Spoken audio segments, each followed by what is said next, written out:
she may one day relapse, even though she never did. Since Spade was her only grandchild, making him her heir seemed the most responsible thing to do to ensure his future. So, as long as he lived modestly, he could afford to work his music full-time. "For real?" Spade questioned, being cautiously optimistic. "For real," he repeated. "You know I don't kid around, especially when it comes to money. I'll text you the address, and be on time." "Of course. Thanks, man." Once he hung up the phone, he could hardly contain his excitement. He pumped his fist in the air as he whooped and hollered in the privacy of his condo. He checked his watch and saw that he only had an hour and a half before the biggest meeting of his life. At 3 o'clock in the afternoon, he felt confident that his neighbors were at work, so he felt free to get as loud as he wanted. "Woohoo!" he shouted. He hurried up and put his arm down after getting a whiff of the funk emitting from his armpit. Good thing he came straight home after the gym. He would have been embarrassed if he had stopped off somewhere smelling like stinky cheese. He hopped in the shower, planning to get in and out in less than 5 minutes. He stopped dead in his tracks when he noticed a doughy-to-the-touch, golf ball-sized lump on his lower torso. It didn't feel tender, but Spade was confident the lump hadn't been there before. At least he hadn't noticed it. He immediately got out of the shower smelling of sandalwood. He grabbed the handheld mirror sitting on his bathroom countertop and studied the lump. Pressing it, he couldn't help but wonder what it was. Far from being a worrywart, Spade didn't think the lump meant anything.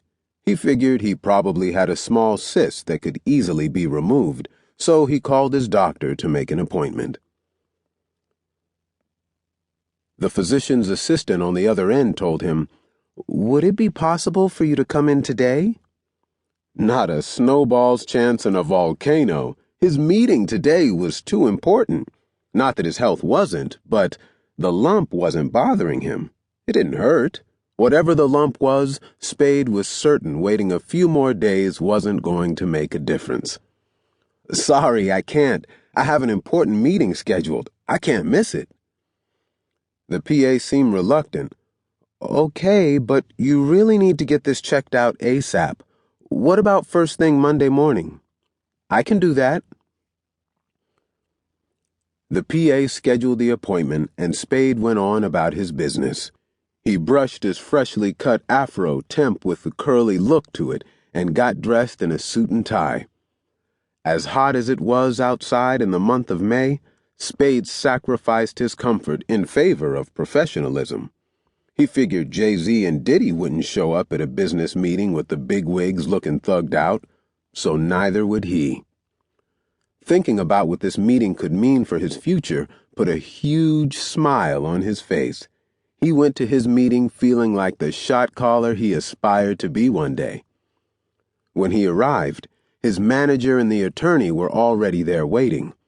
He noticed that the recording company was laid out with expensive furniture, paintings, sculptures, and a huge fish tank filled with piranhas. It was obvious that an interior decorator had hooked that place up. He had been there before, but he was so nervous about auditioning for the label execs that he hadn't paid much attention to his surroundings. Now that he was there to seal the deal, he could relax somewhat. When Kerryngton Kruse, the CEO of the parent company of the label signing Spade, entered the room, everyone stood up. He was like a combination of Tommy Mottola, Suge Knight, Russell Simmons, and Jay-Z all rolled up into one.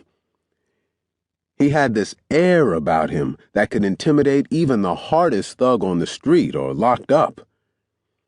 People called him a pit bull, not to his face, of course, but that was his reputation.